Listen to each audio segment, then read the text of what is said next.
हिंदुस्तान के बड़े बड़े साम्राज्य या तो मिट गए या सल्तनतों के सामने झुक गए, तब मेवाड़ ने इतिहास को एक ऐसा वंश दिया जिसकी रगों में समझौता नहीं, सिर्फ संघर्ष बहता है। और 1500 साल पुराना इतिहास नए भारत के साथ एक नए दौर में दाखिल हुआ। लेकिन विरासत खत्म नहीं हुई। समय बदला, युग बदला, तरीके बदले, लेकिन मेवाड़ की सोच आज भी वही है, राष्ट्र सबसे ऊपर। उसी विरासत के 77वें वारिस और दुनिया को बता रहे हैं कि विरासत सिर्फ संभाली नहीं जाती, उसे आगे बढ़ाया भी जाता है। डॉक्टर लक्ष्य राज सिंह मेवाड़।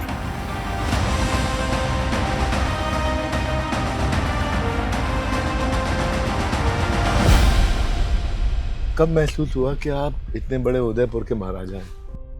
नहीं, अभी तक नहीं। मतलब इसके अंदर जिम्मेदारी का एहसास है कि आपको कोई कार्य ऐसा करना है और अंजाम तक पहुंचाना है और आपको जिम्मेदार रहना है, क्योंकि बहुत लोग आपको देखते हैं और करते हैं। तो उस चीज का जरूर ज्ञात था, क्योंकि वो हमने हमारे माता और पिता में देखा, क्योंकि जो भी कार्य उन्होंने किया वो किसी सूझबूझ के साथ में किया और कोई भी चीज को कभी छोटा नहीं समझना। और अगर आप छोटा समझ रहे हो तो उसके दो कारण हैं, या तो आप उसे गुरूर से देख रहे हो या आप उसे बहुत दूर से देख रहे हो। वाह, या गुरूर से देख रहे हो, अहंकार है जी, या फिर आपकी नजर एक्चुअली वहां पहुंची नहीं है। और आज की तारीख में जो आपका बुनियादी सवाल है महाराज का, कि आप इतने बड़ी जगह का रियासत होने का महाराज का क्या है, तो मैं ये कहना चाहता हूँ कि उसका अगर अपन पर्यायवाची देखेंगे तो उनका गुण बनता है कि ऐसे व्यक्ति विशेष से आदमी को क्या उम्मीद होती है। तो हर एक नागरिक जो है उनके अंदर, इस देश के अंदर वो गुण होने चाहिए कि वो न्याय करें, काम अच्छा करें।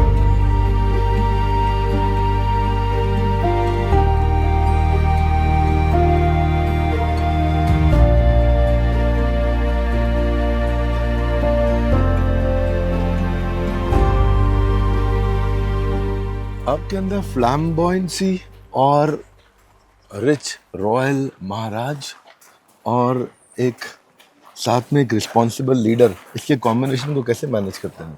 तो ये आप मान रहे हो कि मैं फ्लैम्बॉयंट हूँ? हमने सुना है आपके बारे में, बहुत गाड़ियां, बहुत बाइक्स और खुद ड्राइव करने का पैशन। जिंदगी अपने हाथ में रहे वो बेहतर है। तो गाड़ी के पीछे और स्टीयरिंग के पीछे होने का जो कारण है वो तो यही है कि जिंदगी अपने हाथ में रहे, और शौक भी है, इसमें भी कोई दो राय वाली बात नहीं है। और इसको बैलेंस करने वाली बात नहीं है सरकार। इसमें क्या है कि जो मैं हूँ वो मैं हूँ। तो ये लोगों को ये जरूर दिख सकता होगा कि ये अलग अलग परिप्रेक्ष्य में ये चीजें दिख रही है कि भाई ये फ्लैम्बॉयंट हैं, ये इस जगह से हैं। तो ये बाहर के दृष्टिकोण से ये लग सकता है कि ये अलग अलग चीजों के अंदर ये चीजें बटी हुई हैं, जबकि जहाँ से मैं जो जिस चीज को देख रहा हूँ वहां पे मैं ये एक ही हूँ। मेरे लिए ये चीजें अलग नहीं है। कभी कभी आपको बोझ भी महसूस होता है कि यार मैं महाराज हूँ, इसका बोझ भी होता है? जब कभी भी कोई बोझ जैसा महसूस होने लगता है, उसके पहले जो है वो मैं उसको ये कर देता हूँ कि भाई अब एक चुनौती आ रही है, तैयार हो जाओ। तो अपने भीतर जितने भी सिस्टम्स हैं, सोच, अपनी जुझारूपन, अपनी कर्मठता, अपनी ज्वाला, अपना तेज, अपना लक्ष्य, उसको पुनः अपन जो है वो वापस उसको कहते हैं कि भाई चुनौती की फॉर्म में तैयार महसूस करो, तैयार हो जाओ। महाराणा प्रताप जी के उदाहरण देते था मैं जब जी, मैं बोलता था जिंदगी में मत बोलो समस्या है, बोलो चुनौतियां हैं। जी, ये मत बोलो प्रॉब्लम्स हैं, बोलो चैलेंजेस हैं। बिल्कुल, बॉडी लैंग्वेज बदल जाएगी। बिल्कुल बिल्कुल बिल्कुल बिल्कुल। उनसे आपने क्या एक चीज सबसे ज्यादा आपको लगता है कि बहुत कुछ सीखा, पर एक चीज आपने पकड़ के रखी महाराणा प्रताप से लिया? आंधी तूफानों में मेवाड़ ने कभी रुकना नहीं सीखा, लाखों नंगी तलवारों के सामने झुकना नहीं सीखा, शीश कटने के बाद भी धड़ यहाँ लड़ा करते हैं। मेवाड़ ने कभी बिकना नहीं सीखा। तो अपने वसूलों के साथ में, अपने सोच के साथ में, अपने ज़मीर के साथ में, अपने प्रिंसिपल्स के साथ में कभी सौदा मत करें।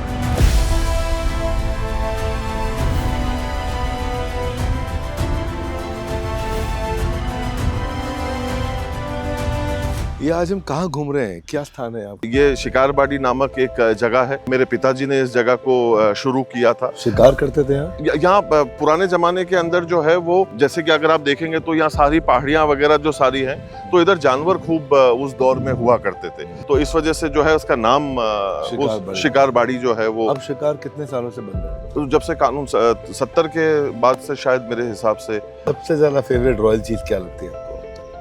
अगर आप ऐसे पूछेंगे तो मुझे कविताएं बहुत पसंद है। मुझे पोइट्री बहुत पसंद है। अब मैं वो टेंजिबल वाला आदमी कम हूँ। मतलब मेरे को उन चीजों, एक दौर था बचपन में, बड़े हो रहे थे तब, क्या गाड़ियां, ये वो सारे शौक आज भी हैं, पर क्या आप मेरे को पूछेंगे कि उनसे अब मोह है, तो वो नहीं है। क्या आपने 1 नहीं, 2 नहीं, 5 नहीं, 10 से ज्यादा गिनीज वर्ल्ड रिकॉर्ड बनाए हैं दान सेवा करने में? ये सारी चीजें तो टूल्स हो गई, जरिया हो गई, माध्यम हो गया, सब कुछ हो गया, पर जो स्वाद का विषय ये था कि भाई किसी की मदद हो रही है, तो सबसे ज्यादा जो दिल के करीब जो कोई चीज है ना भाई, मैं किसी की जाकर मदद कर रहा हूँ।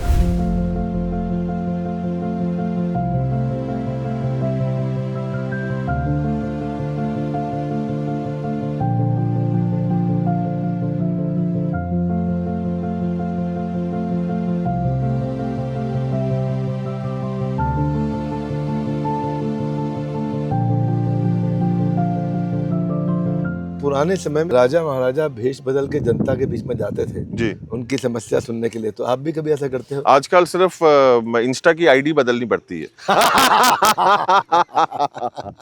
और फेसबुक पे 2-4 आईडीज खोलनी पड़ती है, सब आ जाता है। अब घोड़े में बैठकर शहर की गश्त नहीं लगानी पड़ती, जो हमारे पुरखों ने किया। आज कोई भी व्यक्ति विशेष कुछ कहना चाहता है, कुछ पटल पर रखना चाहता है, तो अगर आप उसको सम्मान पूर्वक तरीके से कहेंगे, सुनेंगे। और आज की तारीख में लोग इन विचार विमर्श के आदान प्रदान में पूर्ण तरीके से विश्वास रखते हैं। तो कोई ऐसा मिथ जो आपने मूवीज में देखा हो रॉयल फैमिलीज के बारे में? नहीं, पिक्चरों में अक्सर ही यही है। उसके अंदर मिथ के अलावा पिक्चरों में और कुछ भी नहीं है। कहानियां काल्पनिक हैं, सोच है वो पूरी तरीके से काल्पनिक है। तो ऐसा असली जिंदगी में कहीं नहीं होता है। जैसे कि राजा को जो है वो अत्याचारी होना जरूरी है, अय्याश होना जरूरी है, शराबी होना जरूरी है। अब मैं किसी को ये बोलूं कि मैं शराब नहीं पीता, वो मानेगा? और वो भी इस चेहरे के साथ में, बड़ा मुश्किल हो जाता है। तो मतलब मैं कहता हूं कि, और 80 और 90 के दशक में पिक्चरों ने मतलब जो है वो पूर्ण तरीके से पैसे वाला व्यक्ति केवल विलन को ही बताया है। ईमानदार आदमी को गरीब होना जरूरी है।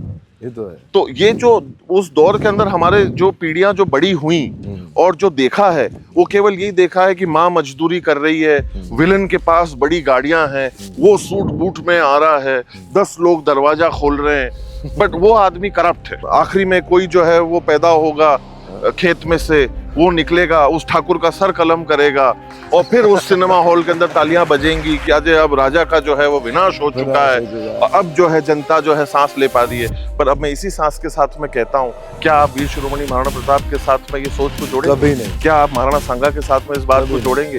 क्या आप बापा रावल के साथ इस सोच को जोड़ेंगे? तो ये लोगों को समझने की जरूरत है। सबसे ज्यादा इंस्पायरिंग लीडर आपको अपनी लीनियज में, अपने पीछे फोर फादर्स में कौन लगे? सोच मेवाड़ की जो नींव में रही बापा रावल से 734 से लेके आज तक, हर एक व्यक्ति जो पधारे, जो हमारे पूर्वज पधारे और इस दीवान के रूप में उन्होंने अपनी कार्य को संभाला और उसका निर्वाह किया, उन्होंने किसी भी प्रकार से मेवाड़ के मूल्यों के साथ में और गुणों के साथ में जो है किसी भी प्रकार से समझौता नहीं किया। अब आप कहाँ ज्यादा फोकस कर रहे हैं? मैं ये मानता हूँ कि इंसान इस दुनिया की पहली इकाई है। इंसान से कहीं ना कहीं घर बनता है, घर से गली बनती है, गली से मोहल्ला बनता है, मोहल्ले से शहर बनता है, शहर से प्रदेश बनता है, प्रदेश से देश बनता है और देश से एक दुनिया बनती है और वो दुनिया शिक्षा से बनती है। अब आपका साम्राज्य कहाँ तक है?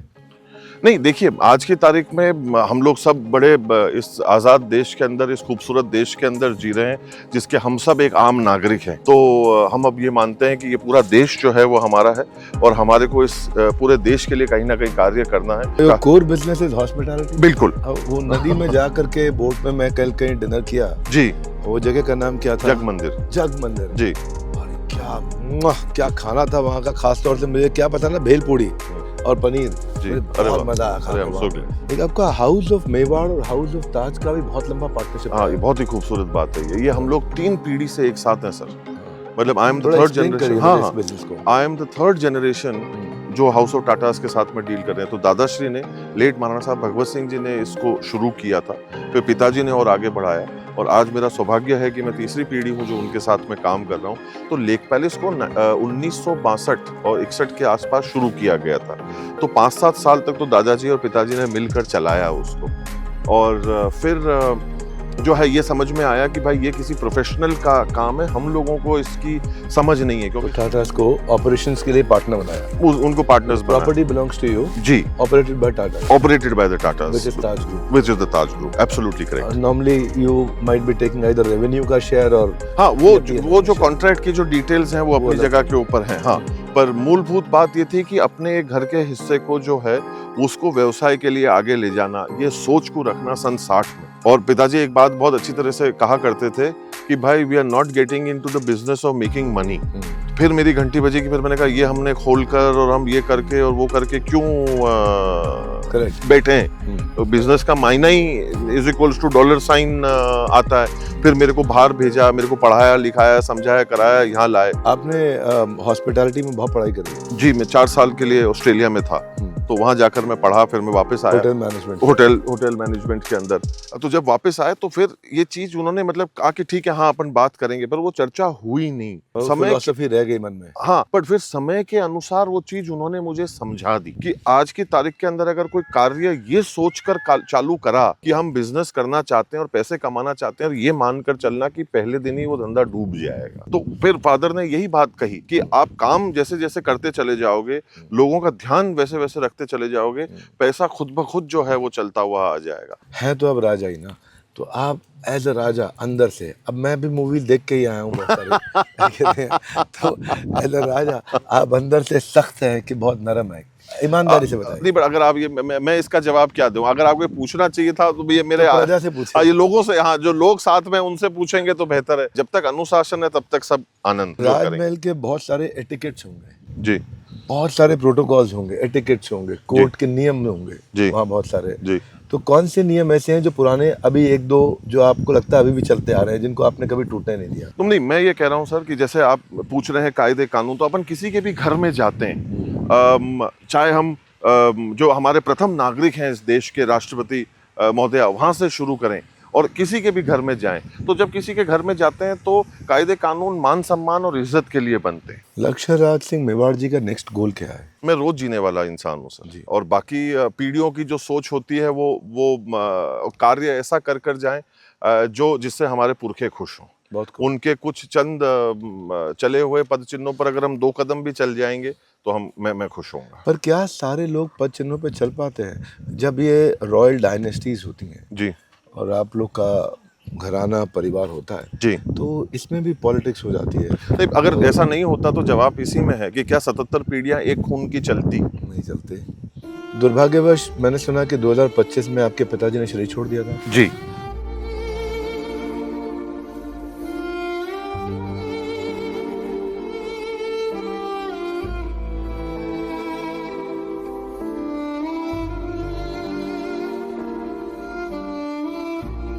तो उसके बाद आपकी परंपरा में गद्दी उत्सव होता है जी। उस समय क्या रहा?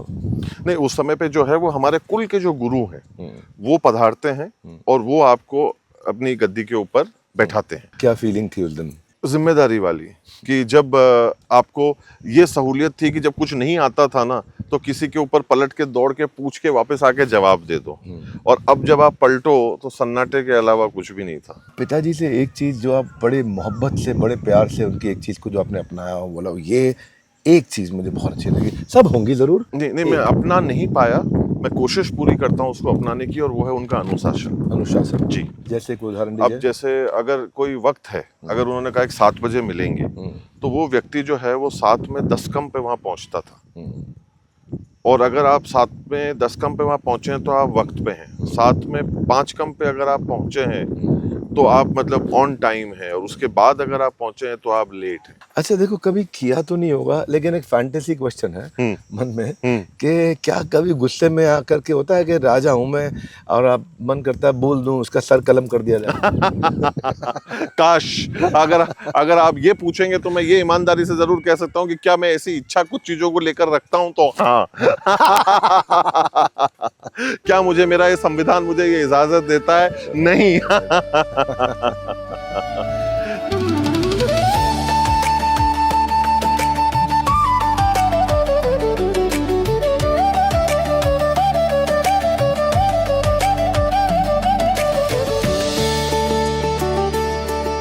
ये लेक इतनी खूबसूरत है, ये मैन मेड लेक बनाने का जी विजन जी अपने आप में, मैं सोच रहा था कि मतलब कोई चीज का रेफरेंस पॉइंट होता है, बिना रेफरेंस पॉइंट के इस विजन को बिल्ड किया। कल मैं देखा कि ग्रेविटी से फव्वारे चलते हैं। जी हाँ? जी ये जी। क्या साइंस है? ये देखिए, ये पीढ़ियों से चलता हुआ रहा, और उदयपुर जो है it's not it's a man made city. ये इंसानों द्वारा बनाई गई है। और जितने सब भी तालाब lakes भी। हैं, और सारे तालाब जो है हमारे पुरखों ने बनवाए हैं। और ये तालाब पिताजी ने बनवाया। मेरा सौभाग्य रहा कि अक्षय तृतीया के दिन के ऊपर मुझे इसका नामकरण उनके नाम पे करने का सौभाग्य मिला। तो ये हमारे लिए बड़ी खुशी की बात है, और उनको बड़ा पसंद था, तो उन्होंने भी अपने जीवन के अंदर इस कार्य को, इस परंपरा को जारी रखा।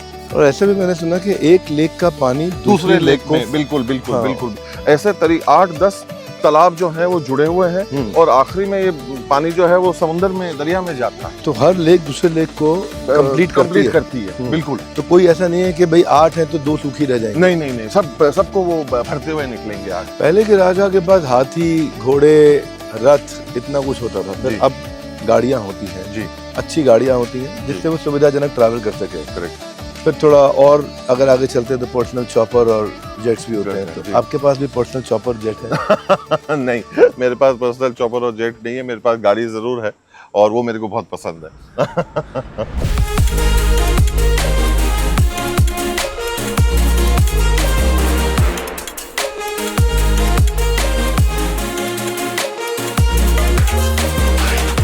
लेकिन कभी हवाई जहाज उड़ाने का मन करता है? मैं रेडियो आज भाई हवाई जहाज उड़ाएगा। नहीं।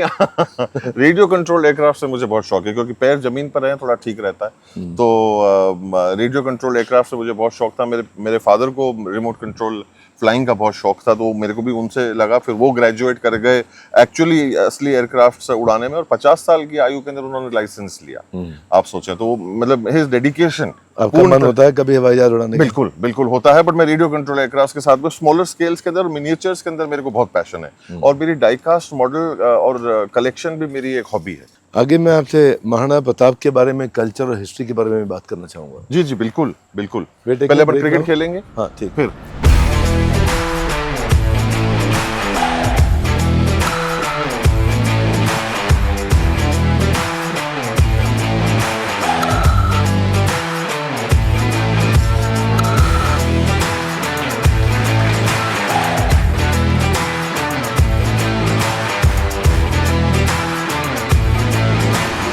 Laksharaj ji, how many hotels belongs to you now? तो मैं जहाँ जा रहा हूँ आपके होटल्स दिख रहे हैं। आखिरी जब चेक किया था तब तक 10 ही थी। And this is all under HRH? This is all under HRH. Apart from the what Taj manages. Correct. So that is with their management. The hotel and the properties belong to us. पर इसके लिए भी आपने operations का partner नहीं सोचा कोई? अब डेस्टिनेशन वेडिंग के लिए आपकी प्रॉपर्टीज बहुत पॉपुलर होती जा रही है। जी। आई थिंक उसका ऑक्यूपेंसी भी बढ़ रहा होगा हर साल। बिल्कुल ऑक्यूपेंसी भी बढ़ रही है, लोग भी बढ़ रहे हैं, तादाद भी बढ़ रही है। तो ये एक अच्छी बात है। मतलब आज की तारीख में इतना व्यवसाय उदयपुर के कारण राजस्थान को, भारत को मिलता है, ये एक बहुत खुशी की बात है। कि एक दौर था जहां हम लोग उदयपुर को वेनिस ऑफ द ईस्ट कहते रहते थे। आज वो वक्त आ गया जिसको बड़े गर्व से और छाती ठोक के हम लोग कहते हैं कि today Venice is called the Udaipur of the west. कितने एकड़ में मानी जाती है आपकी रियासत? ये जो जगह है तकरीबन 100 बीघा के, मोटा मोटे तौर के ऊपर 100 बीघा के आसपास। बाकी जगह मिला के अब वो अपन नापना शुरू करते हैं। पावर ज्यादा डेंजरस है या फेम? आज की तारीख में जो लोग हैं वो इसलिए नहीं परेशान हो रहे हैं या नहीं तकलीफ में है क्योंकि उनको खाना नहीं मिल रहा है।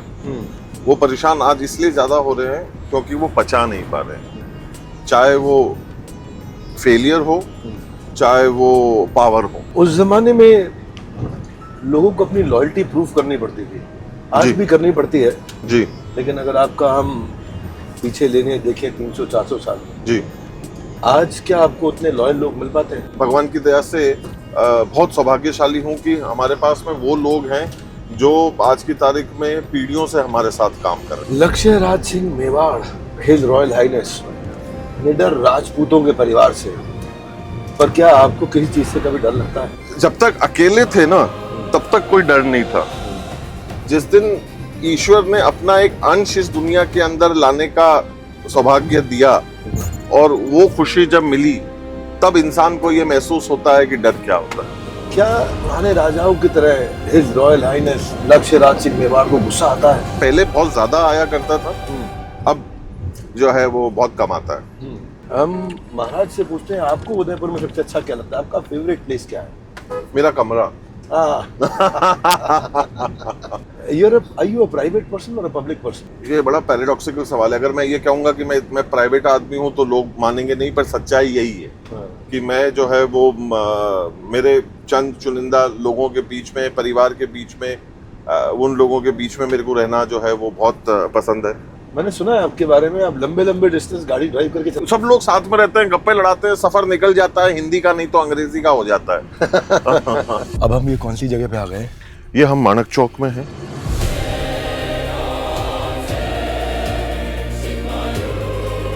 स्थान वो है जहाँ पर सब लोगों से जो है वो मिला जाता था, और ये मेन चौक या मेन कोर्टयार्ड है महलों का। ओह ओके जी। और कितने सालों से बना हुआ है? ये जगह जो है तकरीबन 450 साल वाह, के आसपास। 450 जी, क्योंकि नॉर्थ जो है वो यहाँ से ही कंस्ट्रक्शन शुरू होते हुए जो है वो उस तरफ पे गया। तो जितनी पुरानी चीजें आपको मिलेंगी वो यहाँ से शुरू होंगी 450-500 साल से लेके, और सबसे नए जगह तक पहुंचेगी जो है 100 साल तक। हिज रॉयल हाइनेस लक्ष्य राज सिंह मेवाड़। आप इतना सोशल मीडिया पे एक्टिव हैं, जी, देखते हैं, आज आपके यहाँ पे एक जगह है जहाँ मैरिज डेस्टिनेशन होती है, नाम जी। डिफिकल्ट था, मैं गया था, बोट से गया था वहाँ, जी, है ना? जी। तो क्या नाम है जगह का? जहाँ- जगमंदिर, जगमंदिर। जी, व्हाट जी। A beautiful place. Thank you.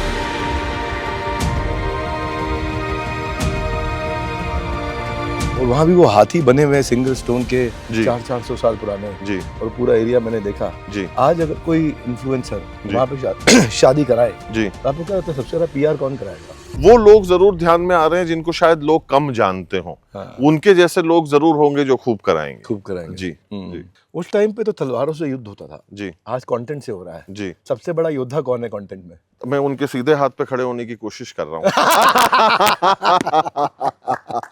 क्या उस समय के हिसाब से कंटेंट इन्फ्लुएंसर्स पे उनके रेवेन्यू पे टैक्स लगाते हैं आप? शायद। हाँ। आज के सीईओज को, जी, मल्टीनेशनल कॉर्पोरेशंस के या इंडियन लार्ज ऑर्गेनाइजेशन के जी। सीईओज को, हमारे पुराने समय के राजाओं से क्या चीज सीखनी चाहिए? केवल सब कुछ जो है वो व्यवसाय धंधाई सब कुछ नहीं है। जज्बात, काम, कर्म, नियत, जो है घर परिवार, रिश्ते, जज्बात, ये सारी चीजों की भी एक कीमत, ये भी एक कदर करने वाली चीज। क्या आपको लगता है मिसिंग है ये? बिल्कुल। कोई एग्जांपल दें आप? अगर आपको ध्यान हो तो अपने बचपन में हम लोग ये सुना करते थे कि now the Siberian cranes have migrated. आपको ध्यान है कि हाँ, the time has come and now the Siberian cranes are migrating. तो अब इस प्रकार की टर्मिनोलॉजी जो है ना वो इंसानों के लिए उपयोग में आने लग गई कि oh people from this part, X part of the world और X part of the country are migrating to Y part of the country. तो जो शब्द जो हैं या जो सोच जो है जो जानवरों के लिए इस्तेमाल की जाती थी वो अब इंसानों के ऊपर लागू होने लग गई है, और इंसान जो है वो इंसान कम और एक प्रोडक्ट और एक संख्या जो है वो ज्यादा हो गया है। वो कंपैशन जो राजाओं में होता था जी, वो अभी और होना चाहिए। बिल्कुल। लक्ष्य राज जी, चेहरे से तो आप पूरे 100% राजा दिखते ही हैं, पर कभी कभी क्या लिबास में भी राजा वाले तैयार होते हैं किसी किसी दिन?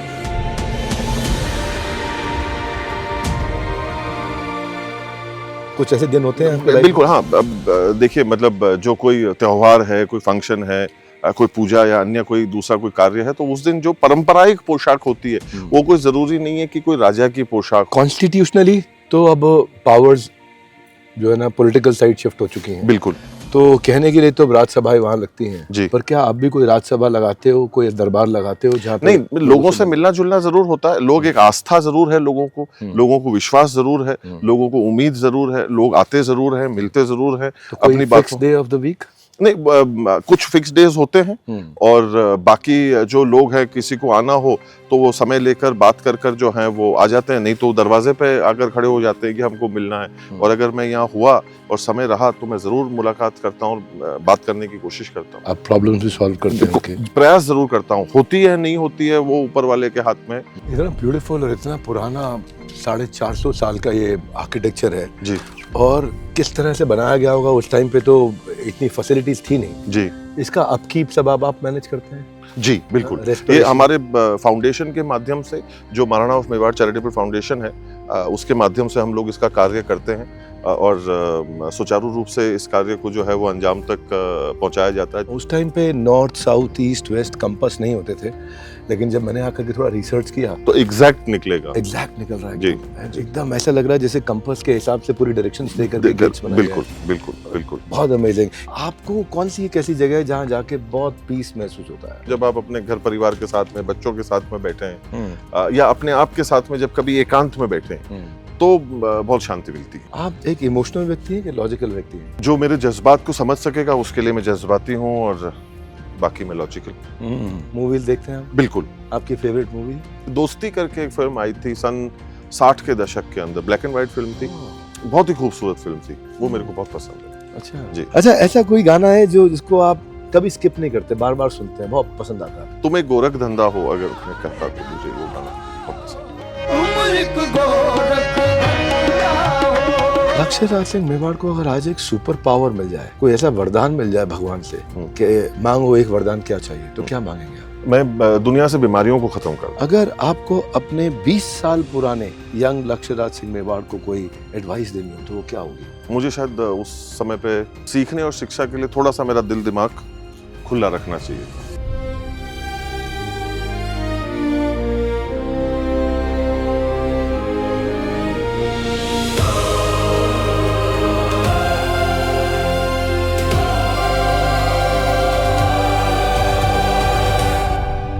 अब आप कुछ मेरे से सवाल पूछ रहे थे, हाँ। उनका जवाब जो है वो यहाँ है। उनका जो भाला है वो 2 किलो और 930 ग्राम का था और जैसे उनका खंडा था तो उसका वजन ये था। नहीं, हम जानना चाहते थे कि 208 किलो का आर्मर और 81 किलो का भाला बताया हाँ, गया। तो वो अफवाहें, तो ये जो सारी चीजें जो लगा रखी है तो वो कुल मिलाकर पूरा जो वेट था वो तकरीबन 35 किलो का था। इसको आर्मर बोलेंगे जी। और ये कितने किलो का था? ये जो है ये तकरीबन 14 किलो के आसपास का था। तो महाराणा प्रताप इसे यूज करते थे? जी। तो ये सब गूगल पे इतना कैसे फैल गया? आपको अपने को वही बात समझने की जरूरत है कि अब जब आप किसी चीज को विराट विशाल भव्य दिखाएंगे तो एक तो वो चीज होनी चाहिए बहुत बड़ी, तब तक वो इंसान को लगता नहीं है कि उसमें ताकत थी। महाराणा प्रताप की एग्जैक्ट हाइट कितनी थी? जो हम लोग आज की तारीख में इतिहास से जो देखते हैं 5.5 पौने 6 फीट के आसपास जो है वो होने चाहिए और गूगल में 7.5 फीट बताया था। जी। तो आज की तारीख में अपन जैसे बड़े रेसलर्स होते हैं दिन दुनिया के और अपन अन्य जगहों के ऊपर उनको देखते हैं, उनमें क्या फ्लेक्सिबिलिटी होती है क्या? तो और जो हमने हकीकत देखी है और जानी है, जिस कदर से वीर शिरोमणि महाराणा प्रताप ने लड़ाई लड़ी, तो अगर वो स्विफ्टनेस और बिजली के माफिक नहीं होते क्या हम वो लोग काम और कार्य कर लेते? नहीं कर पाते। तो वो थोड़ा सा लॉजिक और कॉमन सेंस हम लोगों को समझने की जरूरत है। मैंने अपने वीडियो में खुद कहा था 80 किलो का भाला बहलोल खान को बीच से काट डाला। वो सत्य है कि बहलोल खान को और घोड़े के समेत काटा, पर जो वजन की जो चीजें हैं वो बहादुरी दिखाने के लिए थी। पर बहादुरी उस कार्य में पहले से ही रोम रोम में बसी हुई थी कि ये बातें ठीक है कि कहा गया था कि भीलों की सेना बनाई, ये बातें बिल्कुल बिल्कुल बिल्कुल। ये तो देखिए जो चेतक ठीक है, चेतक राम प्रसाद हाथी बिल्कुल वो ठीक है, वो बिल्कुल ठीक है बिल्कुल। तो वो जो स्थानीय लोग थे उनको साथ में लेके चले। और दूसरी बात बहादुरी की ये थी कि महाराणा प्रताप जो है वो भाले के लिए जाने जाते थे, बट उन्होंने जब बहलोल खान को काटा तो वो तलवार से काटा, क्योंकि ये चुनौती दी गई थी कि आप भाले के अच्छे जो है वो हो तो आप भाले को उपयोग करो। उन्होंने भाले का ना उपयोग करके और तलवार का जो है वो उपयोग किया। ये बात सच है कि मेवाड़ ने कभी भी मुगलों के सामने घुटने नहीं टेके। ना मुगलों के सामने और ना अंग्रेजों के सामने। ये सबसे बड़ी बहादुरी थी। चाहते तो समझौता कर सकते थे, स्वाभिमान को खूंटे पे टांग कर जुड़ सकते थे, उससे बड़ी। ऐसा भी हुआ था कि अकबर ने कहा था कि महाराणा प्रताप मैं तुमको आधा देश दे दूंगा, तुम अगर मुझे मेवाड़ दे दो। सौदे के लिए तो सब कुछ था ना, जो चीज चाहिए थी सब कुछ मिलती, पर अल्टीमेटली कहती तो वो गुलामी ही जाती ना, क्योंकि आप किसी के अधीन होते। और मेवाड़ को ये मंजूर नहीं था, ना तब था ना आज है। तो जब ये एक्सेशन की ट्रीटी हुई थी जी, तो मेवाड़ को भी उस समय फॉर्मली भारत में मिलना पड़ा था। नहीं, हम आगे रहकर जाकर मिले थे। तो जब सरदार पटेल पधारे उदयपुर, हाँ। और बातचीत हुई, तो उन्होंने पूछा मेरे परदादाश्री से कि महाराणा साहब आपका क्या निर्णय है। तो उन्होंने ये कहा कि ये निर्णय मेरे पुरखों ने पहले ही ले लिया है। तो क्या फिलॉसफी थी कि आप लोग आसानी से भारत में विलय होने के लिए तैयार थे? क्योंकि 500 साल से हम लोग स्वतंत्रता चाहते थे। क्योंकि पहली जो फाइट या जंग जो है, जो हम मानते हैं, वो स्वतंत्रता के लिए थी। क्योंकि हम नहीं चाहते थे कि हमारे स्वतंत्र होने पर कोई आंच आए, कोई उंगली उठाए, कोई कुछ कहे, वो हमको मंजूर नहीं था। अच्छा, 76 महाराजा हुए मेवाड़ में। जी, बप्पा रावल जी के बाद में अगर हम देखें जिन्होंने युद्ध लड़े हैं, जी, जी, प्राइमरीली, जी, उसमें महाराणा प्रताप तो बहुत पॉपुलर हुए हैं। जी। कोई ऐसे भी थे और जो बहुत पॉपुलर होने चाहिए थे लेकिन हुए नहीं है, जो उनको आप जानते हैं? महाराणा सांगा, अब हम चर्चा कर रहे हैं, हाँ। उन्हीं की प्रतिमा अपने सामने आ रही है। देखिए आप, सही सवाल। ये महाराणा सांगा है? ये महाराणा सांगा की प्रतिमा है। बताइए इनके बारे तो में। अब ये देखिए, जो 80 घाव इन्होंने सहे, जो लड़ाइयाँ आपने जो है वो लड़ी, तो मतलब आज की तारीख में जितना वीर शिरोमणि महाराणा प्रताप का कार्य है, हाँ। और जो उन्होंने काम किया, मतलब वीर शिरोमणि हमारे महाराणा सांगा ने भी जो है जो लड़ाइयाँ लड़ी हैं और जो कार्य किया है, वो भी कोई कम नहीं रहा। इन्होंने इतनी यातनाएं सही, तो ये कब तक चलता रहा है?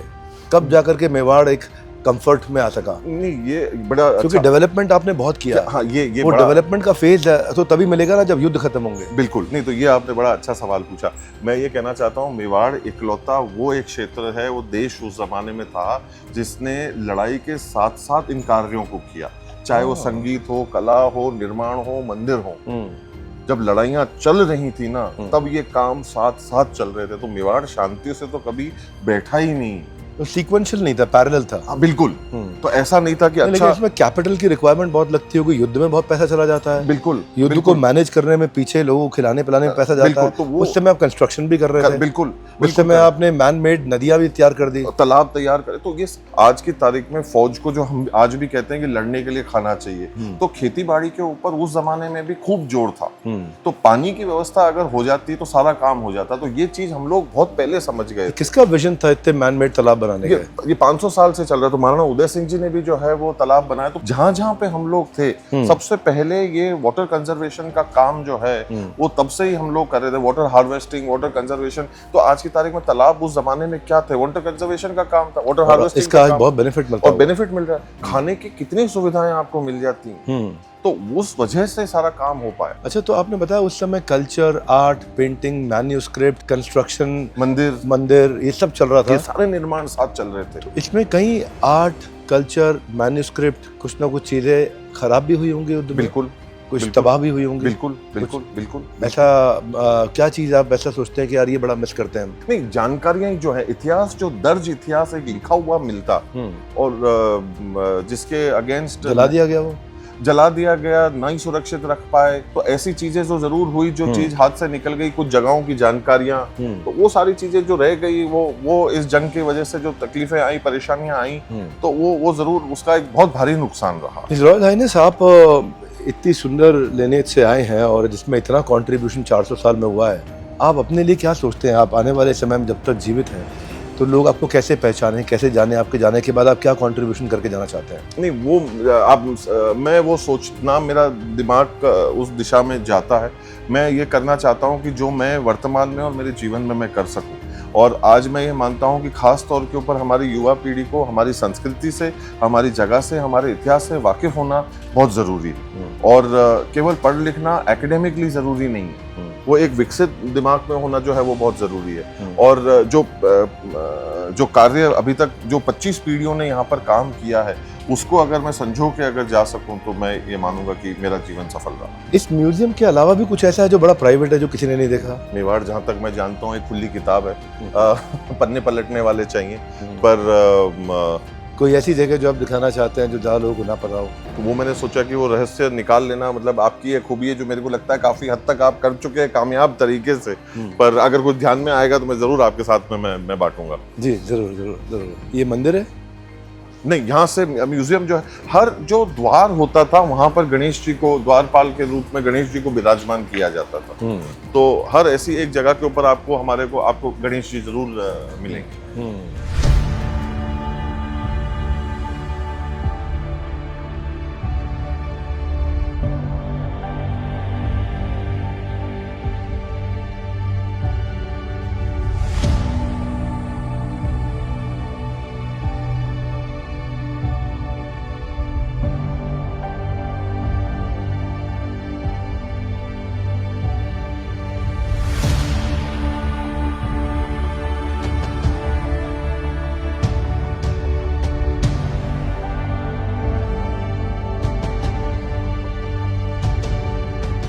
मैं आपको कुछ राजशाही टर्म्स बोलूंगा। अच्छा। आपको आज के उसके मैनेजमेंट कॉन्सेप्ट बताने क्या होंगे? ये काम करो आप, ये मेरे को दे दो, मैनेजमेंट गुरु आप हैं, सवाल मैं पूछ लेता हूँ, वो ज्यादा ठीक रहेगा क्योंकि आप मेरे को इसमें फंसाओगे और मैं फंसना बिल्कुल भी नहीं चाहता। सबसे पहला शब्द जो आता है वो है दूत। दूत आपका मैसेज भेजता था, आज का दूत है ईमेल। अरे वाह। सेनापति? सेनापति चीफ ऑपरेटिंग ऑफिसर, जो सारे ऑपरेशंस मैनेज करे। राजकोष? राजकोष इज कैश फ्लो। प्रजा? प्रजा इज योर कंज्यूमर बेस, जो आपको टैक्सेस जनरेट करके देगी, जहाँ से आप रेवेन्यू जनरेट करते हैं। दरबार? दरबार ये वो जगह है जहाँ से लोगों की प्रॉब्लम्स भी पता चलती हैं और फीडबैक भी पता चलते हैं। तो हर कॉर्पोरेट में मंडे मॉर्निंग एक रिव्यू मीटिंग होता है जी। तो मंडे रिव्यू जिसमें हम मीटिंग। में से कोई नहीं बैठना चाहता। राजद्रोह? राजद्रोह यानी कि आपके राज के खिलाफ किसी और राजा से जाके मिल जाना जी। ये होता है मून लाइटिंग आज के समय तो में। इसको थोड़ा सा एक्सप्लेन करिए। मून लाइटिंग आपके यहाँ काम कर रहे हैं, हाँ आपके सीक्रेट सीनियर लीडर हैं, एम्प्लॉइज हैं जी, और संडे के दिन आपके कॉम्पिटिटर के यहाँ जाकर के 4 घंटा काम करके आपकी इन्फॉर्मेशन लीक करके आ जाते हैं। तो कॉम्पिटिटर के पास आपके यहाँ काम करते हुए जो इन्फॉर्मेशन लीक कर देता है उस प्रोसेस को एचआर में बोलते हैं मून लाइटिंग। हथियार? हथियार आज डेटा आपका हथियार है, आप जी। डेटा से लड़ सकते हो। अगर आपके पास कंज्यूमर का डेटा है, आपके पास परफॉर्मेंस का डेटा है। Edward Deming right. जापान के अंदर अच्छा। वर्ल्ड वॉर 2 के बाद राइट। वो बोलते थे कि in God we trust, everybody else please bring the data. खाली भगवान में विश्वास है, बाकी सबका डेटा चाहिए मेरे को। क्या बात है। तो अगर डेटा आपके पास है तो वेपन आपके पास है, आप कुछ भी ठीक कर सकते हो। आखिरी में जो है वो जो मैं पूछना चाहता हूँ वो है विजय उत्सव। विजय उत्सव है मेरा लीडरशिप फनल प्रोग्राम जी जहाँ लोग बिजनेसमैन आते हैं। मैं 10 साल से लीडरशिप फनल प्रोग्राम कर रहा हूँ जी जहाँ आज तक मैंने हजारों बिजनेसेस को बिल्ड किया है, उनको ग्रो किया है। जी एक दिन मैं आपसे जब लास्ट टाइम मिला था जी तो मैं आपसे पूछ भी रहा था कि आपका बिजनेस में क्या इंटरेस्ट है। जी। ऑफ कोर्स आप सबको बता दूं कि आपका सारा इंटरेस्ट चैरिटी में ही जाता है, समाज सेवा में जाता है।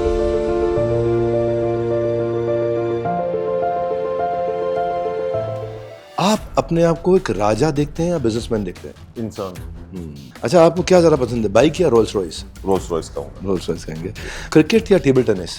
क्रिकेट। क्रिकेट। कोई ऐसी डिश जो लगता है यार ये बार बार खा सकता हूँ? दाल बाटी दाल बाटी और लहसुन की चटनी। लहसुन की चटनी। वाह। अब मैं बिजनेस के बारे में बात करना चाहता हूँ थोड़ा सा। ये हेरिटेज हॉस्पिटैलिटी बिजनेस है जी इसमें अगर आप ज़्यादा स्केल करते हो जी तो एक्सक्लूसिविटी डाइल्यूट हो जाती है, जी और अगर स्केल नहीं करते जी तो फिर वो प्राइस हमारे को इतना वो जस्टिफाई करे कि मैं इतने बड़े रेवेन्यू स्ट्रीम्स को बिल्ड कर सकूं। एचआरएच ग्रुप मुझे ऐसा लगता है कि शायद इंडिया का पहला ही प्राइवेट हेरिटेज हॉस्पिटैलिटी चेन होगा जी जो कि आपका है। जी 10 से ज़्यादा प्रॉपर्टीज है आपकी। जी। अब मैं जानना चाहता हूँ कि ये एक्सपेंशन भी है और एक्सक्लूसिविटी है, इसका कॉम्बिनेशन मैनेज कैसे करता है? एक दौर वो था जहाँ खंडरों को लाइट लगाकर बेचा जाता था और या कहा जाता था कि हम ऐसी जगह के ऊपर ले जाएंगे जहाँ आ जाओ, खर्चा मेरा है, और आदमी एक पैसा भी नहीं देता था और वहाँ एक एक्सपीरियंस के लिए मतलब किसी के रिश्ते की वजह से वहाँ पहुँचा करता था। फिर उसके बाद में एक तीसरा जो है वो चरण आया जहाँ पर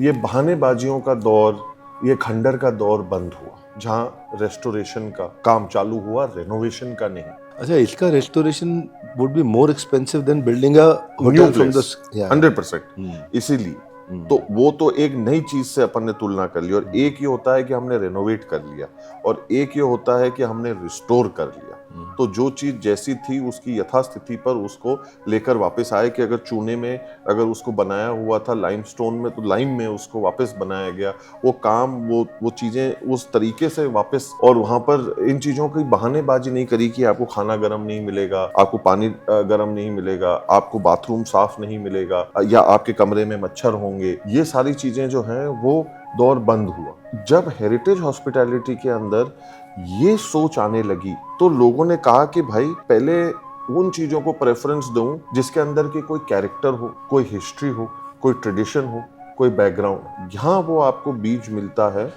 स्केलिंग का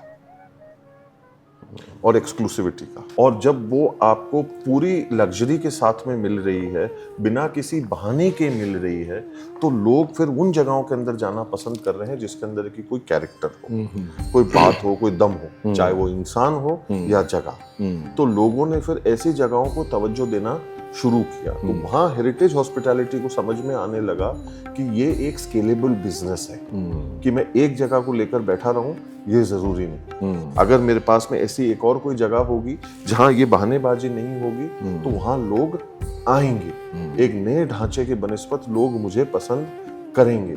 कब शुरुआत हुई इसकी? दादाश्री ने फिर 60 के अंदर लेक पैलेस को बनाया, 80 और 90 के दशक के अंदर फिर पिताजी ने हेरिटेज हॉस्पिटैलिटी को आगे बढ़ाया।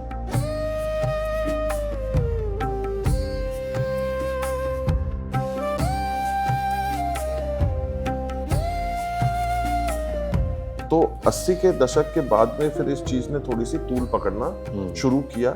और जो बुनियादी बिजनेस सवाल है, स्केलेबिलिटी तब आई जब आपको इसके अंदर एक्सक्यूजेस नहीं थे और आप कोई भी एक मॉडर्न स्ट्रक्चर के साथ में compete कर रहे थे। और जब सवाल आता है मॉडर्न स्ट्रक्चर्स के साथ में compete करने का, तो मॉडर्न स्ट्रक्चर्स आपको क्या दे रहे हैं कि सारी आपको अमेनिटीज पूरी मिलेंगी। तो वो अमेनिटीज अब हम लोगों को हेरिटेज में लानी थी बिना उस जगह को नुकसान पहुंचाए। जो एक नई जगह को 10 दिन में मिलेगा, हमारे को 14 दिन में मिलेगा, कोई बात नहीं। वो एपेटाइट होना जरूरी था। और जब वो लोगों को थोड़ा सा ठहराव सोच समझ में आने लगी और फिर लोगों को समझ में आने लगा कि केवल ठहरने से और कमरा बेचने से ही पैसे नहीं कमा सकते हैं, वेन्यूज से भी पैसे कमाए जा सकते हैं, इवेंट से भी पैसे कमाए जा सकते हैं, प्रमोशन से भी पैसे कमाए जा सकते हैं, बर्थडे से, कॉन्फ्रेंसेस से भी पैसे कमाए जा सकते हैं। तो वो चीजें फिर बढ़ने लगी। तो ये रेगुलर चेन होटल्स जो 5 स्टार्स हैं जी या हेरिटेज होटल्स हैं जी, इनमें प्रॉफिटेबिलिटी कहाँ ज्यादा अच्छी आती है? ROI आई अंडरस्टैंड, पे बैक पीरियड लंबा जी, हो गया, हाँ, पे बैक पीरियड तो एक्सटेंड हो ही गया जी, पैसा ज्यादा लगा हमारा, जी, लेकिन पर अगर पेबैक भी आपका ज्यादा आपको वापस आएगा। तो जो एक मॉडर्न होटल जो एक एक्स रेट चार्ज करेगा, आप एक्स प्लस ही चार्ज करोगे। नेचुरली जिस भी कैटेगरी के होटल में हो आप, अगर आप 1 स्टार हो तो उसमें भी आप दूसरे एक मॉडर्न 1 स्टार से भी अगर आप कंपेयर करोगे तो भी आप एक्स प्लस ही चार्ज करोगे। और अगर आप 5 स्टार डिलक्स हो हेरिटेज ग्रैंड कैटेगरी के अंदर भी, तो भी आप एक routine regular going 5 star hotel से आप उतना प्लस ही चार्ज करोगे। हाँ, अभी जो आप रूटीन चेन जो है होटल्स की, उसकी रेगुलर मेंटेनेंस कॉस्ट जी, और एक बार heritage hotel up and running है जी, उसकी मेंटेनेंस कॉस्ट, दोनों में कुछ फर्क आता है? उसके बाद में फिर नई जगह ज्यादा पैसे खाएगी, पुरानी जगह कम पैसे खाएगी। अगर वो काम आपने डे 1 पे सही तरीके से अगर आपने करा हुआ है तो फिर उस काम को पुनः वापस जाकर छूने की तो एक जरूरत बारी के लिए केपेक्स बड़ा लगेगा जी, लेकिन बाद में ऑपरेटिंग एक्सपेंसेस कम होने से ये प्रॉफिटेबल आपकी ज्यादा छत है। नहीं लीक करेगी, मेरी छत टपक रही है, टाइल उखड़ गई है, पाइप फट गया है, ये हो गया है, वो हो गया, ये समस्याएं आपको इन जगहों के अंदर नहीं आएंगी जो कि एक नई जगह में आने लग जाएंगी। तो आप अब इसका प्राइसिंग कैसे डिसाइड करते हो? उसका मॉडल वही है, एवरेज रूम रेंट जो रहता है वो ऑक्यूपेंसी के बेसिस पर और डिमांड एंड सप्लाई के ऊपर, बिल्कुल। और आप लोग अलाउ करते हो सारे पोर्टल्स को सेल करने के लिए आपके रूम? जी जी, उसमें एक्सक्लूसिविटी का कोई सिस्टम नहीं है? जो मार्केट में नॉर्मल ट्रेंड चल रहा है जी, वैसे ही रहते हैं? जी, अच्छा, ये बिजनेस में कंपटीशन है जी, देखा जाए, आपका जो 400 साल पुराना जो वेल्थ आया है आपके पास में, जी, अब आप उसको अच्छे से ऑपरेट कर रहे हैं, मैनेज कर रहे हैं, जी, आप उसको मोनेटाइज कर पा रहे हैं, और ये रॉयल्टी को रेप्लिकेट करना बाकी लोग के लिए उतना आसान नहीं है। जी। लेकिन अगर आप कंपटीशन देखते हैं तो आपको फ्यूचर में कंपटीशन कैसे दिखाई पड़ रहा है आपके वाले एग्जिस्टिंग बिजनेस सेक्टर में? वो मेरी मदद ही करेगा, जितना वो आएगा उतनी मेरी कदर बढ़ती जाएगी। अगर मैं मेरे काम को और मेरे तौर तरीके को सही रास्ते पे चलाता चला गया तो मैं कॉम्प्लेसेंट नहीं हुआ, मैं लेजी नहीं हुआ, मैं टेकन फॉर ग्रांटेड अगर चीजों को नहीं करता हूँ, अगर ये 3 चीजें अगर मैंने ध्यान रख ली तो मैं तो चाहता हूँ कि कंपटीशन आए, क्योंकि जितना कंपटीशन आएगा उतना मैं आगे बढ़ूंगा। अच्छा, आपके पास हेरिटेज गाड़ियां भी हैं बहुत सारी? जी, कितनी गाड़ियां हैं? डबल डिजिट्स में है लास्ट जब चेक किया था। अच्छा, मैंने सुना आपने बाइक्स की बहुत बड़ी कलेक्शन है आपके पास। जी जी हर साल की रॉयल एनफील्ड आपके पास है? जी, रॉयल एनफील्ड का मुझे बड़ा शौक है जी। आप चलाते हैं? जी मैं चलाता हूँ, दोस्तों के साथ में जब वक्त मिलता है तो सफर पे निकल जाते हैं और अपने आप के साथ में वक्त बिताते हैं। तो ऐसे ही तंग करने के लिए पूछूं, डेप्रिशिएटिंग एसेट है जी तो क्यों इसमें इन्वेस्ट कर रहे हैं इतना? नहीं, डिप्रिशिएटिंग एसेट बिल्कुल भी नहीं। दूसरी बात ये कि ये वो सोच के साथ में खरीदा नहीं गया, ये एक जज्बात के साथ में खरीदा गया। आज की तारीख में मेरे पुरखों ने किया था, जैसे उन्होंने रोल्स रॉयस खरीदी, पुरानी गाड़ियां खरीदी। आज अगर वो 100 साल पहले वो नहीं खरीदते, ये आप देखिए, ये आपका सवाल का जवाब यहाँ है डिप्रिशिएटिंग वैल्यू का। ये मेरे पिता की तस्वीर है और ये उनकी सबसे खूबसूरत बच्चे के साथ में है, जो 102 साल पुरानी गाड़ी है ये। वाह। और ये बेस्ट ऑफ शो जो है वो जीतकर आई है 2012 के अंदर। और ये गाड़ी जो है वो 1924 की गाड़ी है, जो आज की तारीख में पूरी तरीके से 102 साल की है इसकी उम्र। तो अगर तब भी यही सोचा जाता कि आप वो चीज खरीद रहे हो जो डेप्रिशिएट होने वाली है, तो शायद ये फक्र, ये नाज भारत को जो है वो नहीं मिलता कि यहाँ से एक गाड़ी वहाँ गई और जो दुनिया की उस सेगमेंट के अंदर सबसे अव्वल गाड़ी जो है वो बनकर आई, जो मेहनत, खून, पसीना, सारी चीज़ें लगी। और ये आज की तारीख में ये ट्रॉफी जो है विनर की अपने को वहाँ पर पेबल बीच के अंदर यूनाइटेड स्टेट्स में जो है वो मिली है। और वहाँ पर ये जो है बेस्ट जजेस के तौर के ऊपर जो है उन लोगों ने आकर इस गाड़ी को देखा, और उस गाड़ी को जज होने से पहले 70 मील का सफ़र तय करना ज़रूरी था। वो एक वन ऑफ द क्राइटेरियाज थे उसको पार करने के लिए। कितना अपकीप रखना पड़ा हुआ 100 साल। अब आप देखिए, तो वो रेस्टोरेशन भी हुआ, इसको वापस दुरुस्त किया गया, इसको ठीक किया गया, और फिर आज आप देखिए, तो अब आप इसकी क्या कीमत लगाएंगे? ना, ये पेश कीमत ही है, इसकी क्या कीमत लगा सकते हैं? आज जो रॉयल एनफील्ड खरीद रहे हैं, दूसरी सबसे बड़ी बात उसके अंदर ये आती है कि वो सारे मोस्टली लिमिटेड एडिशन पीसेस हैं, जो 200 बने हैं, कुछ 25 बने हैं। तो आज ही अपने आप में उसकी कीमत जो है वो, अगर आप बिजनेस टर्म्स में प्योरली अगर अपन बिजनेस की बात करें, तो जितने में मैंने खरीदी है उसकी 4x तो आज ऑलरेडी मेरे पास में उसकी वैल्यू है एज ऑफ टुडे। तो आप ये सोच के खरीदते हैं, जज्बात से खरीदते हैं? मैंने आपको जैसे कहा कि मैंने जज्बात के लिए खरीदी, और आने वाली पीढ़ियों को जो है उनको जो है इसका आनंद आए, और लोगों को एक यूनिक कलेक्शन एक छत के नीचे देखने को मिले, केवल गाड़ियों का ही नहीं पर बाइक्स का भी। उदयपुर का जो अभी टूरिज्म है जी, इसका टूरिज्म का economy is I think about 5000 crore. अच्छा, am I right? You must be, आप बोल रहे हैं तो मैं इसके ऊपर सवाल तो नहीं उठाऊंगा। मेवाड़ का इसमें सबसे बड़ा कंट्रीब्यूशन है जी। हाँ, उदयपुर में आते हैं लोग जी। तो मैं बस ये जानना चाहता था कि आपके लिए आज भी ये बिजनेस एक पैशन है या जेन्युइनली अच्छे प्रॉफिट्स बन रहे हैं? नहीं, पैशन है। क्योंकि एक चीज हमको ये समझनी पड़ेगी कि जो चीज़ें, इमारतें आज से 100 साल, 200 साल, 300 साल, 400 साल पहले बनाई गई, वो अब कहीं ना कहीं सब मेंटेनेंस वापस मांगती है। तो वो खर्चा, सैलरीज, आपके टैक्सेस, आपके इलेक्ट्रिकल एक्सपेंसेस, ये कोई कम नहीं है। और दूसरी बात ये कि प्रेडोमिनेंट जो एरिया ऑफ वर्क है वो चैरिटी का है, तो उसमें हमारे प्रॉफिट का कोई वो लेना देना नहीं है, वो वापस एज इज प्लाउ होता है बैक इनटू द फाउंडेशन। तो जैसे अभी अपन आर्मरी देख कर आए, तो वो एक 7 साल का प्रोजेक्ट था उसके पूरे रेस्टोरेशन का। करेक्ट। तो वो एक्सपर्ट्स को बुलाना, उनकी एक्सपर्टीज को हायर करना, उस काम को वापस, अब भले ही उसको 200-300 साल तक वापस देखने की जरूरत नहीं पड़ेगी। अब आपका नेक्स्ट 5 ईयर 10 ईयर प्लान क्या है? ये जो काम अभी कर रहे हैं इसको होपफुली स्केल करें, लोगों तक अपने कल्चर को पहुंचाएं, उदयपुर को जन जन तक पहुंचाएं, उनको उस तरीके से एजुकेट करें जो यंग एक सिनेमा हॉल में जाने के लिए जितना एक्साइटेड होता है, उतना एक म्यूजियम के अंदर आने के लिए एक्साइटेड हो। कि वो ये कहे कि भाई मुझे मोबाइल पे बैठना है, कि मुझे एक्चुअली मेरे कंट्री का हिस्ट्री, कल्चर, ट्रेडिशन और वैल्यूज जानने हैं। तो मैं ये चाहता हूँ कि वो यंग ये कहे कि नहीं, मुझे उदयपुर जाना है और मुझे उधर सिटी पैलेस का, उदयपुर का म्यूजियम जो है वो जाकर मुझे देखना है। एक बात बताइए, आज आप रिप्रेजेंट कर रहे हैं इस समय सारी रॉयल फैमिली को इंडिया में। जी।